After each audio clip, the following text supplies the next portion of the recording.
ഇന്ന് പത്തിരിയും ചിക്കൻ കറി കേട്ടോ. മക്കൾക്ക് കൊണ്ടുപോകാൻ വേണ്ടി ഞാൻ ചിക്കൻ വാങ്ങിയപ്പോൾ കുറച്ച് അപ്പോൾ എനിക്ക് ഞാൻ ഒരു വലിയ ഉരുളൻകിഴങ്ങും ഒരു വലിയ ഉള്ളി മുറിച്ചിട്ടിട്ട് ഞാൻ വേവിച്ചെടുക്കട്ടെ. മല്ലിപ്പൊടിയൊക്കെ ഞാൻ ലാസ്റ്റ് ഇടുന്നുള്ളൂ. ഉപ്പും മഞ്ഞൾപ്പൊടി ഇട്ട് വേവിച്ചെടുക്കട്ടെ. അപ്പോഴേക്കും നമുക്ക് ഇതിലേക്ക് കുറച്ച് അരപ്പ് തയ്യാറാക്കണം കേട്ടോ.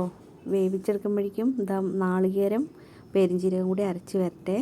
പത്തിരി നേരത്തെ ഞാൻ പരത്തി വെച്ചിട്ടുണ്ടായിരുന്നു, അതൊന്ന് ചുട്ടെടുക്കട്ടെ കേട്ടോ. ഇങ്ങനെയൊക്കെ ആണെങ്കിൽ ഭയങ്കര താല്പര്യം. രാവിലെ ഭക്ഷണം കഴിച്ചിട്ടേ പോവുള്ളൂ പത്തിരിയും ചിക്കൻ കറിയൊക്കെ ആണെങ്കിൽ. അപ്പോൾ ഞാൻ മക്കൾക്ക് അങ്ങനെ ഇഷ്ടമാണല്ലോ വിചാരിച്ച് അങ്ങനെ ഉണ്ടാക്കുകയാണ്. ഇത് ഓയിൽ ഒഴിച്ചിട്ട് 2 മണി ഉലുവ ഇട്ട് കൊടുത്തിട്ടുണ്ട്. ഉലുവ പൊട്ടിയതിന് ശേഷം 1 ടീസ്പൂൺ മല്ലിപ്പൊടി, ലേശം മുളക് പൊടി, കുറച്ച് ചിക്കൻ മസാല ഇട്ടിട്ട് വേവിച്ച് വെച്ച കഷ്ണം ഇട്ട് കൊടുത്തിട്ടുണ്ട്. നമുക്കിത് നന്നായി തിളച്ച് വന്നാൽ അരപ്പൊക്കെ നന്നായി തിളച്ച് വരട്ടെ കേട്ടോ. വീഡിയോ ഇഷ്ടമാവുണ്ടെങ്കിൽ ലൈക്ക് ചെയ്യാനും കമൻറ്റ് ചെയ്യാനും മറക്കരുതേ. നന്നായി തിളച്ച് വന്നിട്ടുണ്ട്. കറിവേപ്പിൻ്റെ ഇല ഇട്ട് കൊടുത്തിട്ടുണ്ട്. ഇന്നത്തെ വീഡിയോ